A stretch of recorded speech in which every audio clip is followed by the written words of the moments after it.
Hi, I'm Selena, and today we're doing my February wrap-up and my March TBR.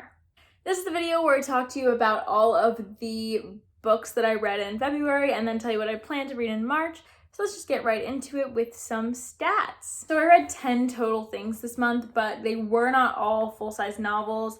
In fact, most of them were not. I had 2 graphic novels, 2 short stories, and 1 novella, and then the rest of them were novels, so I had 5 novels. As for star ratings, I enjoyed a good bit of what I read this month. I gave 4 books 5 stars, along with 3 books 4 or 4.5 stars, and then I had 2 3 stars and 1 2 star. And then there were no books that I left unrated. I'm saying books, but I mean like things, like they're not all books. The most common genre I read this month was fantasy with 6, and then that was followed by 3 horror novels. Those are all classic gothic horror, to be more specific. And then I also just had 1 sci-fi book. As far as age ranges go, my most commonly read age range was adult with 6, and then I had 3 that I'm gonna call either children's or middle grade, and then 1 that is YA. Okay, so going from the lowest rated to the highest rated. My lowest rated book of the month was The Monk by Matthew Lewis. The Monk is about this monk that basically descends into sin and ruin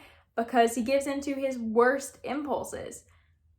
And I hated this book. I disliked this book. I have talked about this in my classics wrap up, so I will link that up in the eye. I give this 2 stars. I hated it. I did not like this book. There are things that are redeeming, like some of the descriptions were good, but most of this I was very bored. It did not have the intrigue that a gothic novel should have for me. It didn't keep me waiting on the edge of my seat until the action starts happening. And I know that gothic books aren't like super action-packed, but I should have at least been like a little bit feeling the suspense, and I just was not. I really just didn't enjoy this book. The themes were okay, but the way we got there was gross. Lots of trigger warnings for this book. I will leave those in the pinned comment. Now let's move on because I don't want to talk about this book anymore. The next one is also a classic, and that is The Castle of Otranto by Horace Walpole. This is another classic gothic horror. The Castle of Otranto is about this castle that is sort of haunted, sort of. I don't know. It's got a lot of weird stuff going on, and there's prophecy that is supposed to be about the people living there. And so the head of this family, head of this castle, basically tries to stop that from happening and sort of takes matters into his own hands, and things do not go very well for him. I found this book sort of hard to follow and confusing. I did talk about this in the classics wrap up, so I will redirect you to that, where I give more thoughts, but I'm not gonna really talk about it here because I don't have much to say. It was a 3 star. It was fine. The next 3 star was a short story, and that is Allomancer Jack and the Pits of Eltania by Brandon Sanderson. This is from the Arcanum Unbounded collection. This is the final thing in Arcanum Unbounded that I have yet to read, and that is the short story that goes with Mistborn Era 2. It is recommended that you don't read it until after Alloy of Law. I honestly like this more than Alloy of Law. You guys, if you watched my wrap up for January, you know I didn't really love Alloy of Law. It's one of my least favorite books of the month. Allomancer Jack was better. They're both 3 stars, but Allomancer Jack was fun at least. I actually liked and thought the characters were funny, rather than having like weird senses of humor that was kind of annoying. The plot was sort of fun and felt a lot more like Mistborn, and so I enjoyed that. It was good. It was a short story. I don't want to say too much about it. It's kind of the novelization of a comic or something that is published in newspapers in the Alloy of Law world. I don't know, but it was interesting. But then moving into the 4 stars, the first 4 star I've also already talked about in my classics wrap up, and that is The Masque of the Red Death by Edgar Allan Poe. I really enjoyed this short story. It's very timely because it's about this plague that a bunch of rich people think will not get them at their party, and that doesn't turn out to be that accurate. I really enjoyed that. I think Poe builds suspense really well in very mundane ways, but that come back and really set the mood and set the tone for you really, really well. And then he ends with a big bang, and I really enjoyed that about him. This is one of my favorite Poe stories. I thought it was brilliantly paced. I thought it was interesting. I thought his writing style worked and was good. I really liked this short story. The next 4 star I have reviewed. That's gonna be a common theme here because I've reviewed most of what I'm talking about this month. I just put the review up. I will link it there. It is the review for Fireheart Tiger by Aliette de Bodard. This is a sapphic political novella about a Vietnamese-inspired world and the Princess Tan of this world. I think they call her Princess. Yeah, they call her Princess. And she really is learning to navigate her political situation and navigate the courts and avoid being manipulated by people with different ends who are different than hers and who maybe don't accept her for who she is. This is a sapphic love triangle. It's very, very short. I don't want to say too much, but I thought this was really well balanced. It was a very well balanced story with good characters and a plot that tied into the characters very well. So it was a very character driven story. It was very short, but it also managed to have good world building that felt like a much larger world than we were getting to see. The magic was cool. I think if you're interested in a slow but sweet sort of story about a girl's kind of self-discovery process, but also there's a fantasy romance aspect to it, then you might really like this. Also political intrigue, if you were into that, you might really like this as well. It's very, very short. You could just stick it on your TBR and read it. It's a new release, so I wanted to let you guys know about this. I thought it was really good. I gave it 4 stars. The next book that I read, I also reviewed in that same video where I talked about Fireheart Tiger, and that book is The Sorcery of Thorns by Margaret Rogerson. This is a YA high fantasy about a girl named Elizabeth Scrivener who is basically this librarian at this library of sentient books called grimoires. And one day when something goes wrong in the library and a grimoire turns into a malefict, which is like a more dangerous version of itself, she has to get rid of it, and the destruction that it causes is pinned on her. And so a sorcerer who is greatly feared by the librarians comes to take her to the big city to sort of await trial, I guess. But while she's there, she gets involved in a lot of politics and plots that I can't really go into because of spoilers. I did just review this book. You can hear my full thoughts there, but I actually gave this 4.5 stars. I really enjoyed this book. I thought that this was a really nice fantasy. It's technically a fantasy romance, I do think, because it is very character relationship driven rather than character driven. We really aren't focused on Elizabeth by herself. We're focused on Elizabeth's relationships with her friends and her love interests and stuff. So I do think that if you like books like Curse of Dark and Lonely, you might really like this one. It is a very contained, standalone story about a trio of people and their varying dynamics with each other and how they have to basically team up despite maybe not wanting to solve the plot. And I really, really enjoyed this. I thought it was a really good book. It restored my faith a little bit with YA fantasy. I was sort of giving up on it until this book, and I love it, so should never give up on it. Moving on to my 5 stars. The first 2 I'm going to talk about are 2 graphic novels that I fell in love with this month. And the first one of them is The Tea Dragon Society by Kay O'Neill, and then The Tea Dragon Festival by Kay O'Neill. Also, look at the size comparison. This is so small, and this is so large. And then I feel like even this is a little longer than Tea Dragon Society. Anyways, so Tea Dragon Festival was my favorite of the 2, but I'm going to talk about both. So the first one is Tea Dragon Society, which I really enjoyed. I thought it was really cute. It's a really fun story about this girl who meets these carers for tea dragons, and they teach her how to care for tea dragons, for these little dragons with like little tea leaves on them.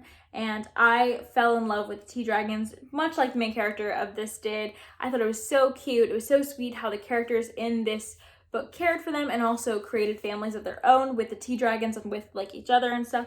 And it was just a lot about like found family and making memories with people, and it was just so sweet. It was really short, sweet, cute, not a whole lot of plot in this one, but I'm a sucker for the Tea Dragon, so I gave it 5 stars. I had to, and the writing style is the art style is so adorable. It's so cute. I mean, look at that. Look at that.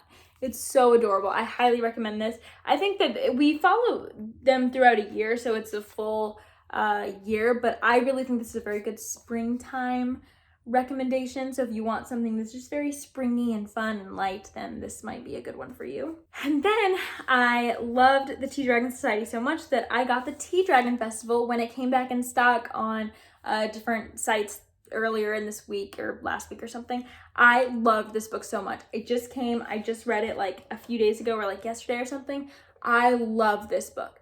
So this is technically a prequel to Tea Dragon Society because we follow different characters. We follow a different character named Rin, who is actually a relative of one of the characters in Tea Dragon Society, We follow one of characters in Tea Dragon Society, Eric, and his partner, Ezekiel. Like, we follow Eric's nibbling, which is like a non-gendered word for like your sibling's child. I had to think about that for a second because our main character uses they them pronouns and uses language typically associated with non-binary people. So yeah, but they're related. Rin is the nibbling of Eric, and Eric comes to visit with Ezekiel, and I loved that. I love these characters. I love seeing Ezekiel and Eric when they were a bit younger because they are a bit older when we see them in Tea Dragon Society and more settled down. And I really loved seeing Eric's relationship with Rin and where he grew up. I loved Rin as a character. I thought Rin was an amazing main character. It's a short novella, so it's not really super character driven at all, but I really connected with Rin pretty immediately in a way that I didn't really do exactly with Tea Dragon Society characters that much. And the plot of this one is really we follow this mountain town as they're preparing for the Tea Dragon Festival, but Rin stumbles upon an ancient dragon that is slumbering in the nearby forest. And at the same time, Ezekiel and Eric show up so that they can visit family, but also they are trying to find out about this spirit that has been putting people to sleep.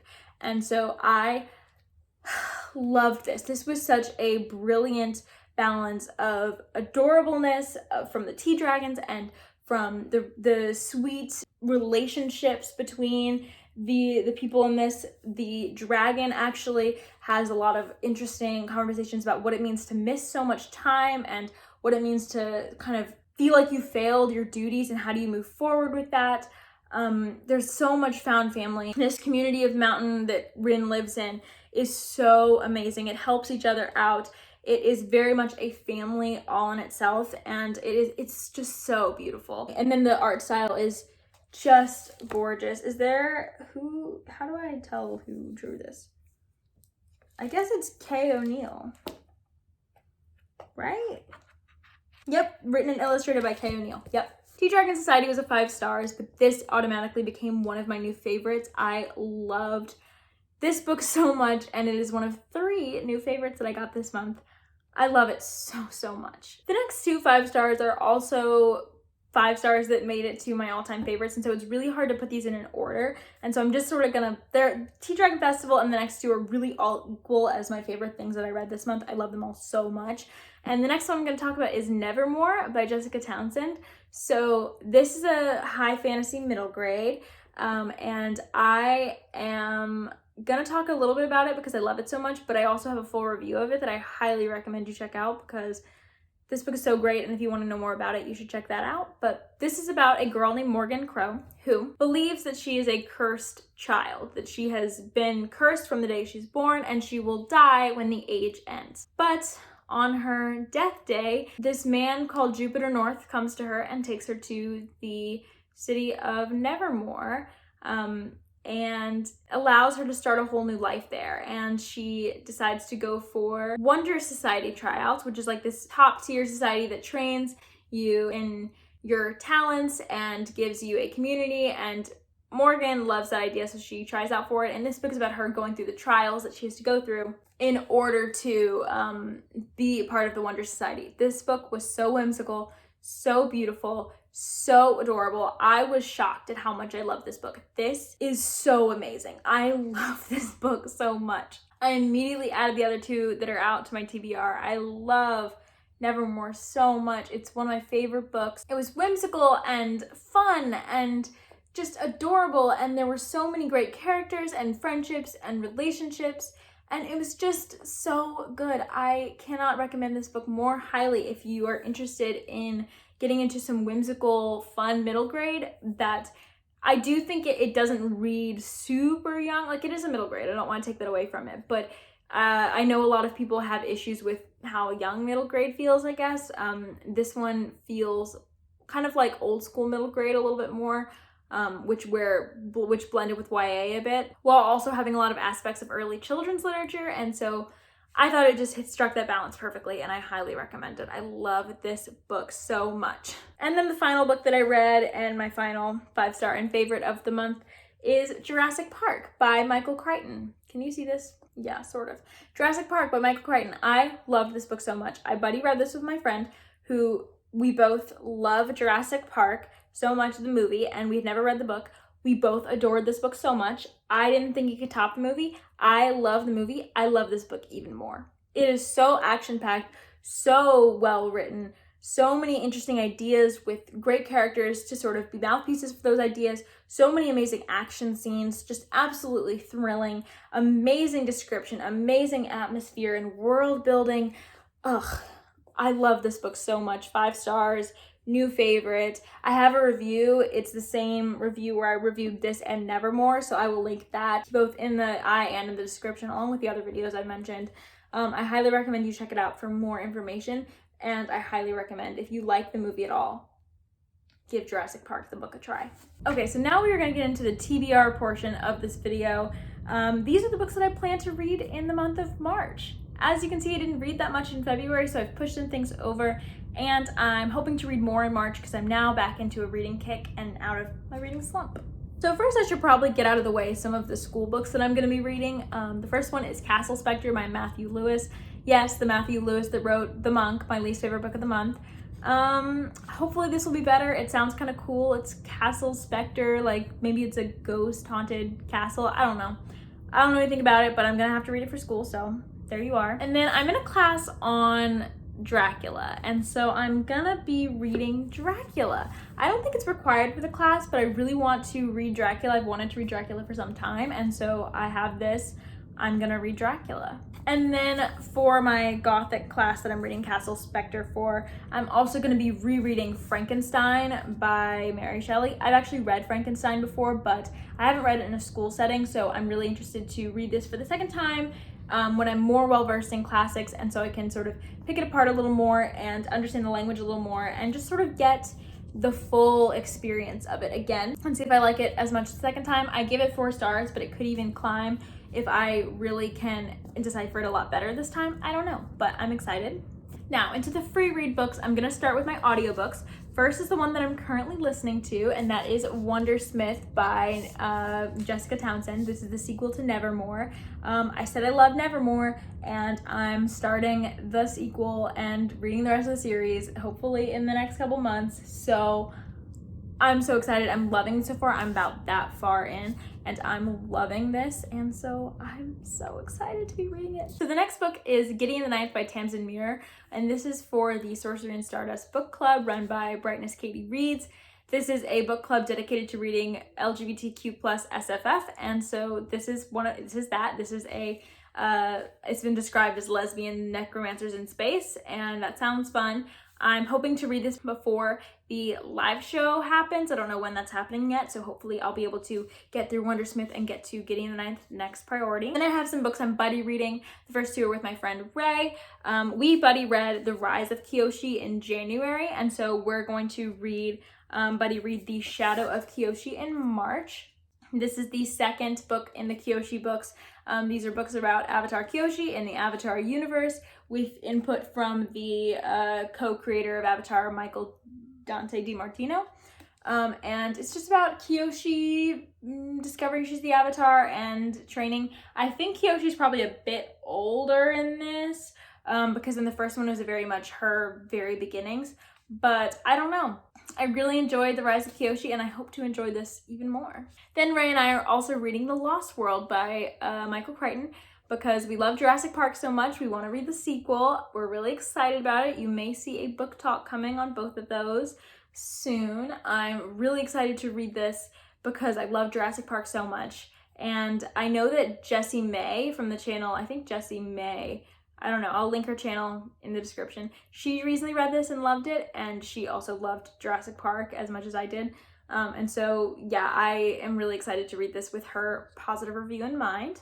And then with my friend Udi, I am going to be reading Jade City by Fonda Lee. I'm really excited about this one. I think this was on my February TBR and I just didn't get to it, but I'm super excited for this book. It sounds amazing. All I know is that this is a story about, I think it's like a family of gangs, noble mafia gangs or something in this country called Kekon that control the whereabouts of Jade, which can be used for the magic system. And so basically the practice of using jade is kept within a few families, and those families control the jade markets. But I'm pretty sure something happens where like a drug gets out that can make anyone be able to use jade. And so chaos is unleashed, and that's what this book is about. And I'm really, really excited to read it. It sounds amazing. Then on to physical books that I'm reading for fun. The first one is one that I'm currently reading as well, and that is A Vow So Bold and Deadly by Bridget Kemmerer. This is the third book in the Cursebreaker series, which starts with A Curse of Dark and Lonely. I really loved A Curse of Dark and Lonely. It was like this Beauty and the Beast retelling about this girl who is taken to another realm to help this kingdom undo their curse. And I really thought that one was so fun, very character-driven, or like, not character-driven, character relationship-driven, and just very nice, very fun time. One of my favorite YA books. Second one was a bit disappointing for me, and so I'm tentatively excited about this one. I'm not very far in it, as you can see. One of the reasons why I was disappointed by book 2 is because we followed different characters and different perspectives, and I wanted more of the first characters in the first book, and those characters are back, but I don't know, the characterization is a little off so far, but I still am enjoying it, so hopefully I will enjoy this enough to give it a higher rating than I did the second one. The next book that I'm going to be reading is The Disasters by M.K. England. This is a sci-fi novel, a YA sci-fi novel. It is, I'm pretty sure it is queer, and it's about a bunch of students of this academy that arrive at the academy, the space academy or whatever, and promptly get kicked out and go on the run. And that's really all I know about this, but it sounds fun. My boyfriend read it and loved it, and so I'm really excited to give it a try, and hopefully I'll love it as well. Then with those fun sort of quick YA books, I'm also going to be reading This Beast, The Eye of the World by Robert Jordan, the first book in the Wheel of Time series. And I really don't know what the series is about, but I'm sure you do, so I'm not going to say anything else about it. But I'm very intimidated by this book because I've heard it's sort of slow and, I don't know, kind of, like, I've heard that this book is not his best book. I'm hoping that I will still enjoy it, but I'm a little wary. 2 more books. The second and last book that I want to read this month physically is Sufficiently Advanced Magic by Andrew Rowe. This is a self-published high fantasy that is supposed to be really fun. It's about this tower where if you climb the tower and get through all the levels and get to the top, you will be granted a boon by, I think, the goddess that lives up there. And our main character's brother went up the tower but never came back down. And so now the main character is headed up the tower with maybe some friends who is trying to find his brother. And it sounds really fun. It gets good reviews. I'm excited to try this one out. And then the final book that I'm going to be reading, I'm borrowing from my boyfriend because this is his book, and that is a new release, Winter's Orbit by Everina Maxwell. This is an adult sci-fi sort of romance book about a prince whose husband dies, and so that prince is married off very hastily to the ambassador of this other country to show that there are peaceful relations between the countries, but this character has some traumas, so there's themes of like dealing with traumas, and it's apparently just a really sweet, cute romance. It's a gay romance, so it's a queer sci-fi. I'm really, really excited to read this. Wait, I just realized that like a lot of the sci-fi I'm reading is queer this month. That's really fun. And I think Sufficiently Advanced Magic might have LGBTQ plus rep too, but I'm not positive. And then Shadow of Kyoshi obviously does, and Gideon the Ninth. This is a very queer month. I'm very excited about that. I love reading about the community. Anyways, that was my February wrap up of my March TBR. Thank you for watching this video. These are some of the books that I read in the month of February, and I'm really excited to head into March reading things I already really like, and I will see you next time. Bye.